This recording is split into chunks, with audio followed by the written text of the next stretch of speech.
Greetings. My name is Michael Miller. This is a Michael Miller trademark training video coming to you live over YouTube at the moment that I'm recording it. And to you now, whenever you're watching it, thank you for watching. It's meant for Michael Miller Pilates licensed affiliates, Core New Core, and anyone interested in surviving as a Pilates instructor. As my primary profession on my videos is commenting on how to survive as a Pilates instructor. And of course that means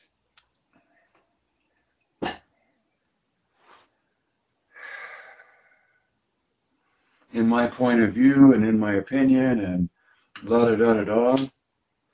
And so number one on my broadcast today, I've got 3 points, 3 titles. The title itself is, how do you engage? How do you engage? And by that I mean your musculature, right? How do you engage your musculature? How do you engage your body? All that is your body, not just your muscles, but your bone and your fascia and your blood and all of it within the membrane of our water balloon we call our body. How do we engage that? How do you engage that? And because you like to understand why, and I realize that the how comes after the why, because if there's not a why, then it doesn't really matter that you engage or how you engage. But the why to engage, and you know this, right? Where am I headed? The why to engage is survival, right? Joseph Pilates was a survivor, and his method is survival training. Survival in the gravity jungle.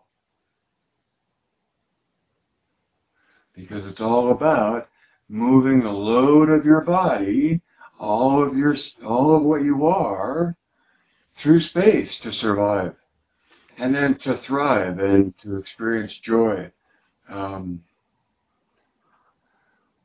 But before comes the joy, comes having survived to the point of being able to enjoy.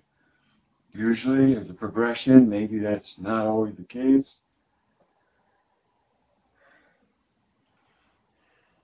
So the reason why to engage is to survive. And always, that's for me a very clarifying point about what it means to be a Pilates instructor, and what's the nature of what I'm doing is I'm trying to install in a student, or to help a student learn how to pursue the choreography of the Pilates mat, understanding the purpose of the exercises that they're concentrating on. Just Joe's work, right? Joe's words. Joe's words. Joe's words. Gosh, I don't mean to make you wait, and I shouldn't have. Joe's words. How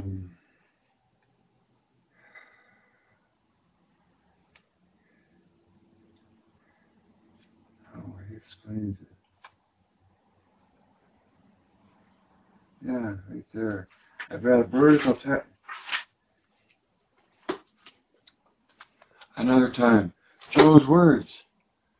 To be fully concentrated on the purpose of the exercises as you perform them, and I'm paraphrasing, is the point of the method, and if you overlook that, the rest, you miss the point. Right? So, number one, I'm still on number one. How do you engage? And breath came to mind. It was first on my list. And then muscles, I engage my muscles. And I engage in the purpose of the exercise, which I was just commenting on, right? And the purpose of the exercise, you could say, I think of stabilizing, because a lot about movement is stabilizing in order to accomplish the kind of movement you want. And all of that is about control. And so, see, Joseph Pilates was a survivor, and his method is survival training. And it's all about control, and to the extent that the control you have gives you a higher likelihood of surviving.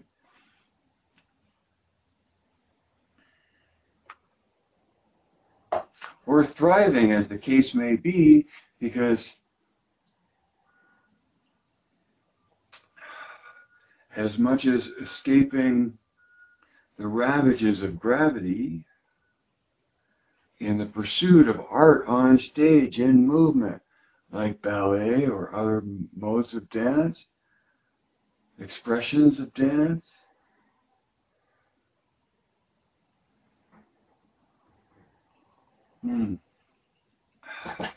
So purpose was one way that I engage, and one of the things I engage is my core, which to me are the hips and the grip that the hips make, right? But that's an idealization. The fact of the biology is there to point to the realization of the ideal.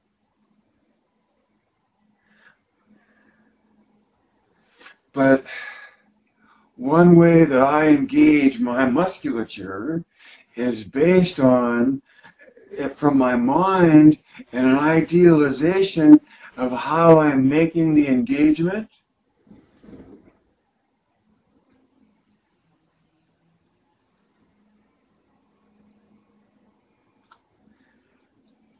Period.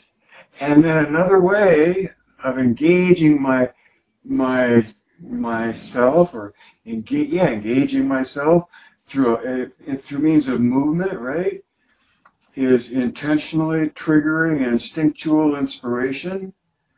You've heard that go by before, right?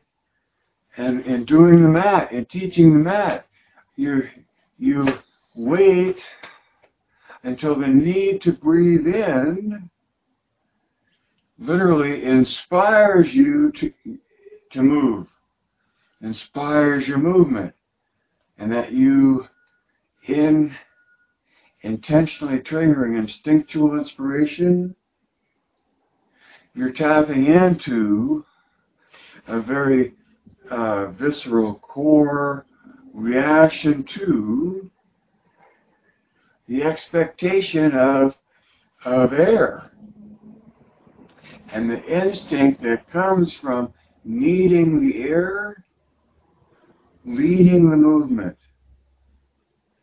These are ways that I think of when I'm engaging. And so let's go specific and talk about the roll-up on the mat. So much happens before you get to the roll-up, but just in cueing the roll-up, lay on your back, legs together, knees soft, pressing out through the ankles to pull your toes back. So that's creating an endpoint of tension at the ankle rotation, right? Down there, right? See that? And, oh, now I'm all out of whack. And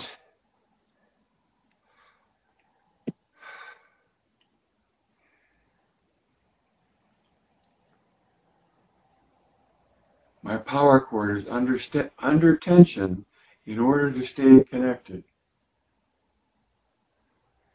And sometimes that tension overrides the stability of the camera staying in frame, or the frame that I would choose for you.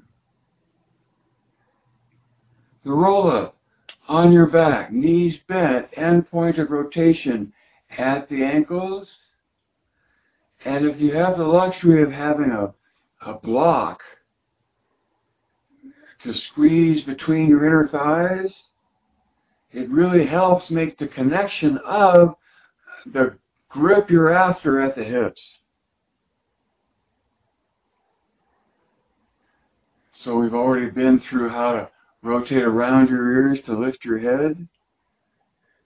And your arms are at the same working level as your legs would have been in hundreds, where the weight and the position of the arms or the legs don't distort the control you're exercising at the hips or at the shoulders. So the arms are at working level. Tilt your chin up to start at ease in the back of the neck. As you inhale, curl around your ears to lift your head.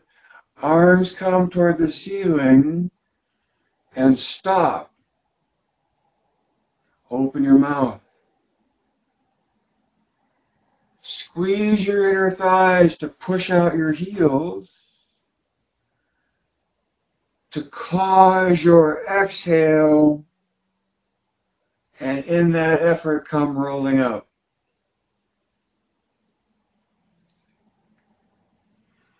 See, it's the order in which you give instruction, and it's the virtue of what you make sensational that your instructions can be connected to.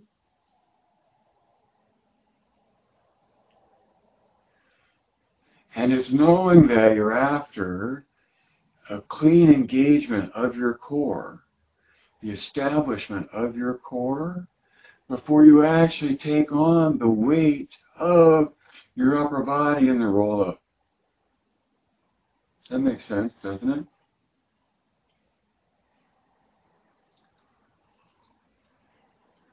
The curling around the ears to lift the head, and the arms coming to vertical is all to put you in the position of saying, stop, open your mouth to clear out the airway.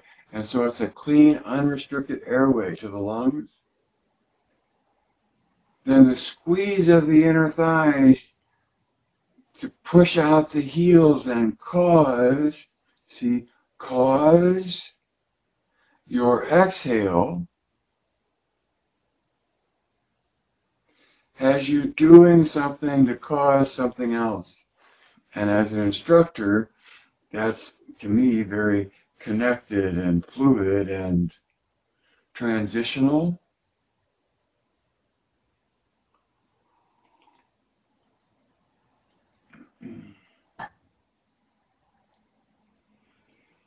So this story is tough not to repeat because it was so amusing in the moment. I had a client that I'd never seen before, would probably never see again. I was on tour, and she was very mature. And when we got set up on the Cadillac, she said, now I don't want to even try to do a roll-up, so please don't make me do one. And I didn't. But I gave her the cueing that I just went through with you, that has an end point of tension at the ankles set up, so there's pressure out the heels, that there's the capability of squeezing your legs together, and the more you have something like a brick that doesn't give in and gives the inner thighs, not the knees, but in the inner thighs, contact, something to squeeze against in the adduction of the legs, allows you to take this grip and make it deeper and tighter and closer to the axis around which the grip establishes itself and the axis, right?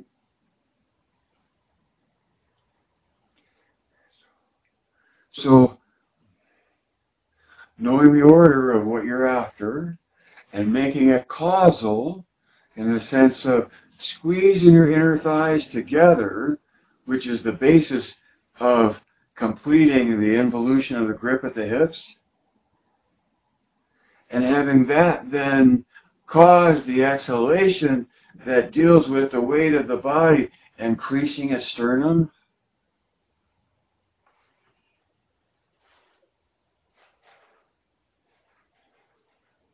I delivered the gist of that to the lady and she could have stopped whenever she wanted in terms of not being able to do something. But the different parts of it were set up in place to where they didn't have to be thought about in the moment of the doing, maybe. And the key cueing of squeezing your legs together to cause the exhale to use the effort to continue. There the student sat and feeling as natural as get out, and the dawning of what she had just accomplished, blossoming, coming into recognition, and then without making anything of it as the instructor, I afforded her the opportunity of recognizing what she had just done that she believed she couldn't do, and not distracted her from the benefit of that recognition happening on her own. See what I mean? Many times it's the Lone Ranger where you facilitated the experience, and it's up to you to step away from that and not distract from the potency of that experience for the student who's the focus of that, right?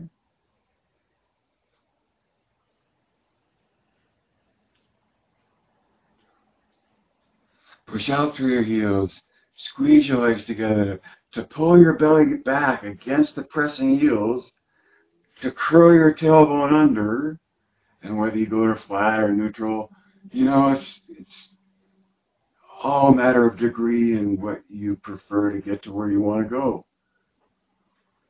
I prefer the direct articulation into a flat sacrum because it's a feeling that's grounded and that you can then smoothly move off of and release into neutral once you understand the difference between a tucked under sacrum versus a sacrum held at neutral to maximize range and strength and engagement of the body throughout.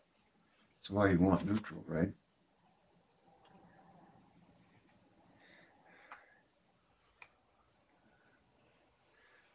Inhale, arms up, head up, curl around your ears. Stop. Open your mouth. Squeeze your legs together to push out through your heels and cause your exhale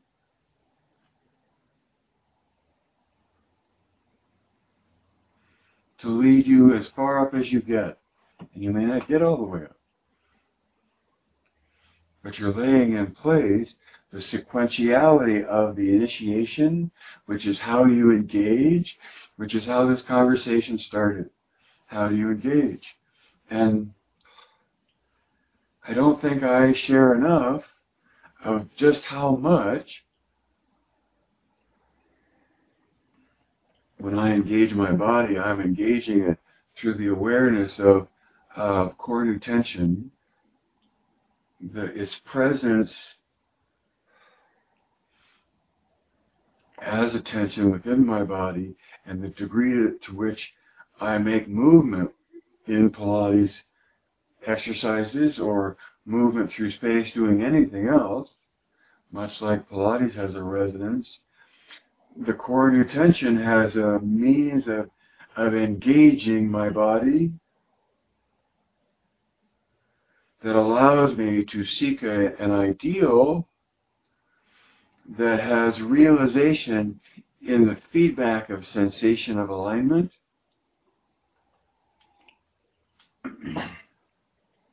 And what's the second one? You know the second one, right? Core nutension.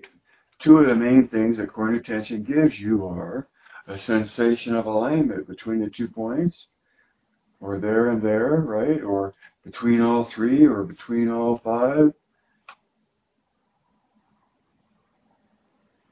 all 6. You saw me counting. I hate to make a mistake. And so the roll-up is a perfect example of being an instructor, and the order that you cue your student in either facilitates or gets in the way of the accomplishment of the task. And I couldn't do it myself or try to cue it with someone else without really, in my mind, envisioning the rotational grip at the hips and how endpoints of tension at the ankles primarily in doing the roll-up feed into the capability of the body to accomplish the move, right? Which is a smooth roll through the spine that's evenly loaded. Loaded meaning weighted, that the spine doesn't go through a crink in its tensioning that would weaken its capacity to be the basis of uniform engagement throughout the body.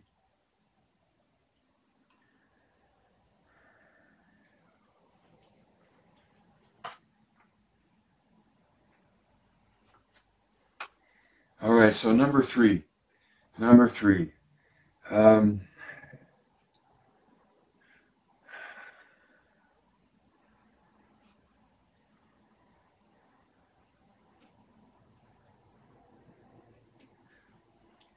As much as I believe that Pilates is exoteric, not esoteric, meaning it's available to anybody and anyone. Meaning it's available to anyone. It's available to any human in the pursuit of complete coordination of body, mind, and spirit to pursue a choreography that has a structure to it that anyone can look at and see.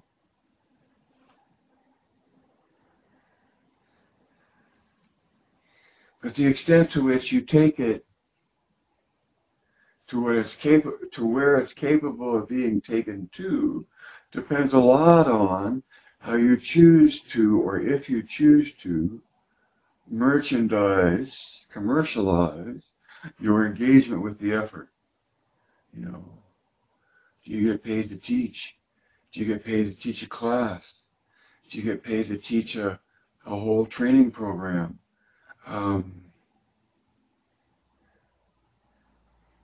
Do you get paid to evaluate training programs? All of that kind of thing. What am I pointing to here? An old book keeps coming to mind by an author named Theodore Roszak, I think, called The Making of a Counterculture. Perhaps that was it. But I think it's important, if you're absorbing MMP and core nutention, to recognize that as much as the information is there and available to anyone, some choose not to go that deep or to look that closely, or to even look at it that way at all. It's part of the 10,000 things, right?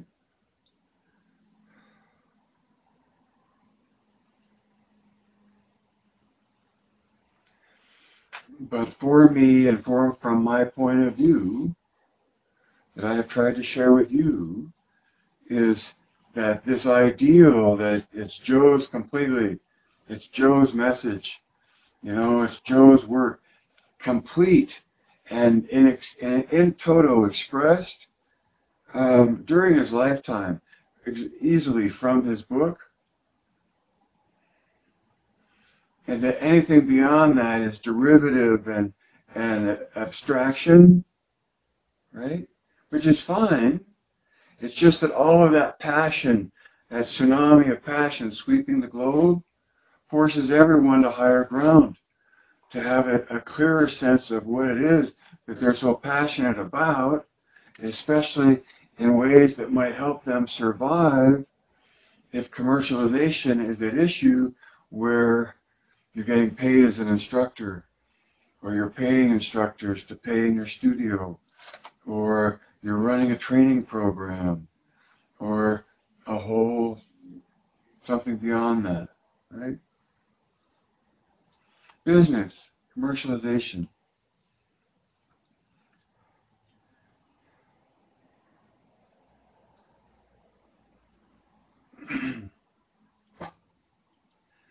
I've said before, but not that frequently and not that recently, that one way to look at MMP is as neoclassical.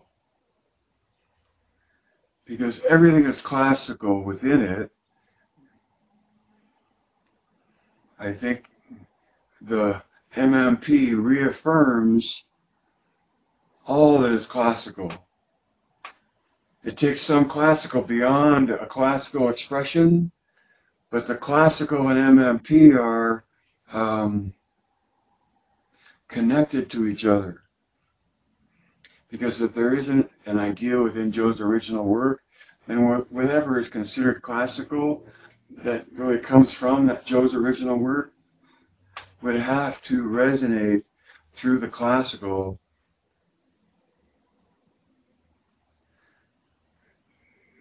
to be legitimate as an ideal. Okay, you follow all that?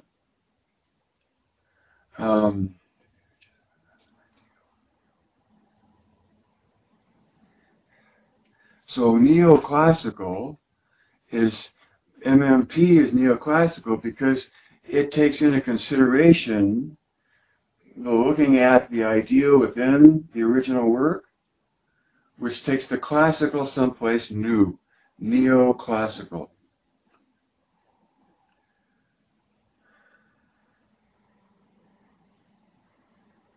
And the only reason I try to make that distinction is to help you make the distinction and to understand a way to make the difference of understanding between where MP is coming from versus what is considered classical, right? And you can go right down the line to authentic, to evolve, to any of the 10,000 things. Okay?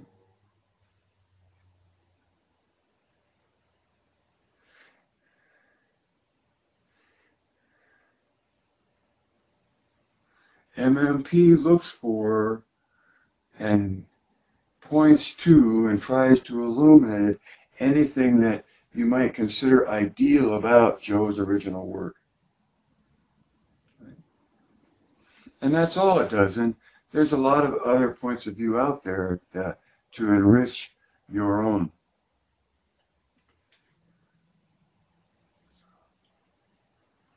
So that was the 1, 2, 3. The one was, how do you engage?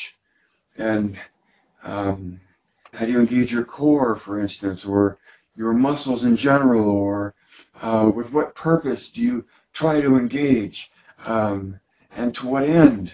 Like stability or actually control, right? From coming back to control is always coming back to what Joe labeled his method.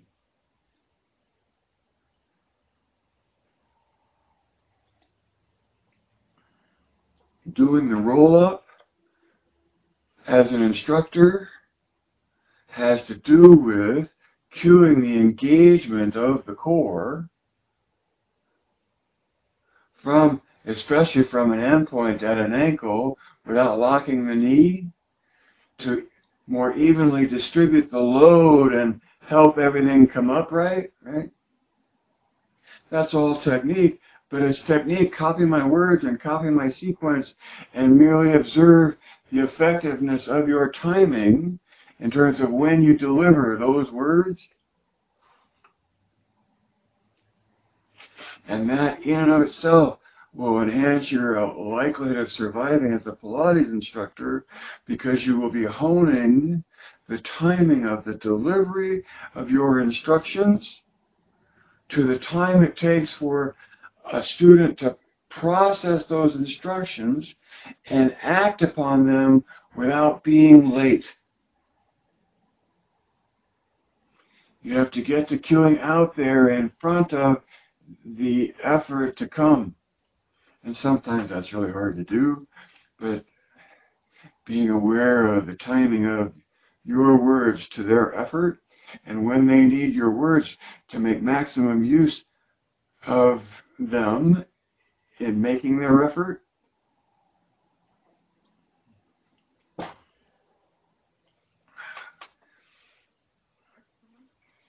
Part and part, right, of the art of being a Pilates instructor.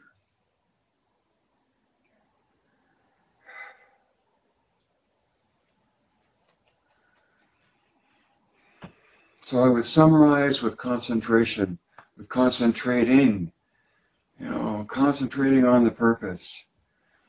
And at the purpose, for me, in engagement, I use idealization of form or of shape to reach for idealized engagement in musculature and in structure, all of it, the body, right? The spine, the fascia, the ligaments, the tendons, the blood, the sinew, the skin, all of it, the body, the human being. And so in the concentrating is listening, right? You have to be listening, and that's why you have to press the flow to find the fusion. And the intellect will stride right in and say, well, yeah, that's nice, but there's so much more to intellectually consider. To where the mind and the thinking wants to establish superiority in the realm of the experience and of the interpretation. And certainly as a teacher, you're asking a person to think, but as a Pilates instructor teaching Pilates, you're especially asking the mind to go beyond its thinking in recognition of capacities, perhaps that are distinct from itself. The body and all of the body is beyond just the thinking, and the spirit, the observer, the listener, the concentrator, the situational awareness of needing to be in the moment. And that moment that you press the flow to find the fusion of body, mind, and spirit rides on your ability to cue in a way where the student can satisfactorily chase the cueing into the depth of their own development of control of the exercise and the flow of the exercise, right?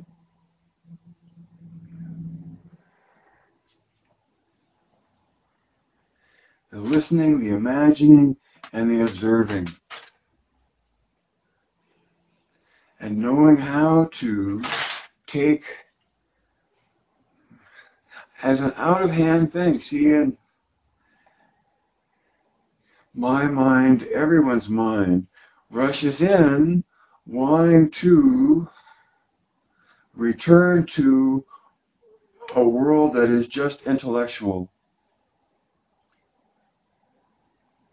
And that's fine as long as you're talking about things and teaching things and intellectualizing.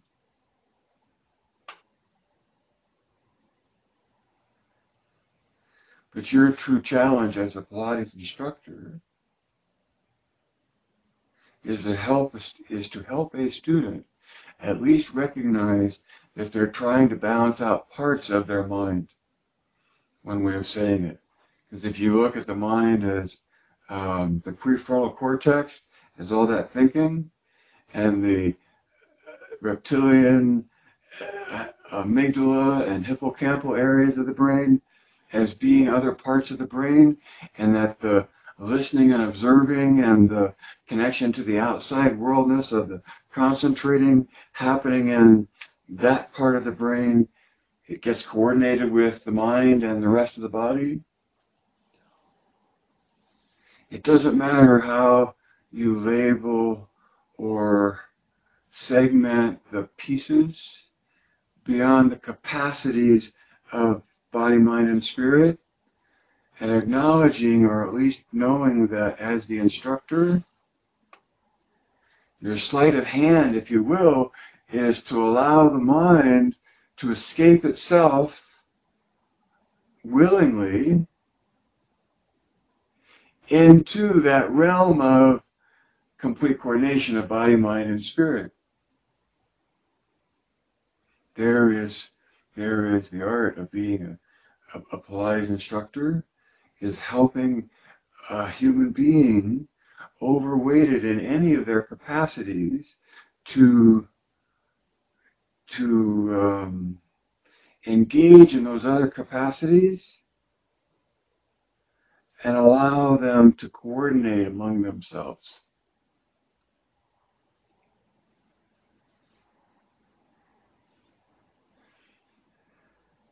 Life can't live forever. Read between the lines and see behind the curtain and add two and two. Money is an issue. Money is an issue. And if there's a way that I can help you make money sharing Michael Miller Pilates and the benefits of core nutention, that's what this is about. And I think there's a future in that for all of us.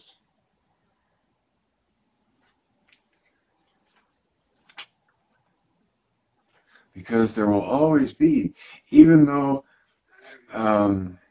most of the people pressed to higher ground by the tsunami will only go high enough to stay dry, right?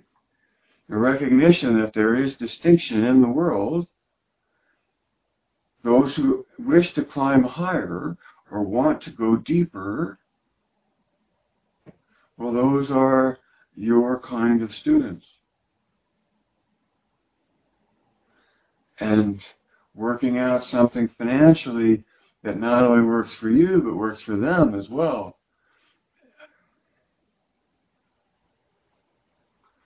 I think is important to the overall pursuit of the benefits of the method.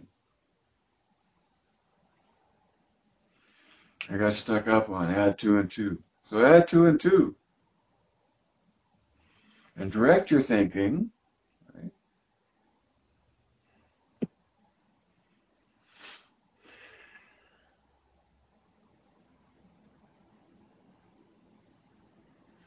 Geist.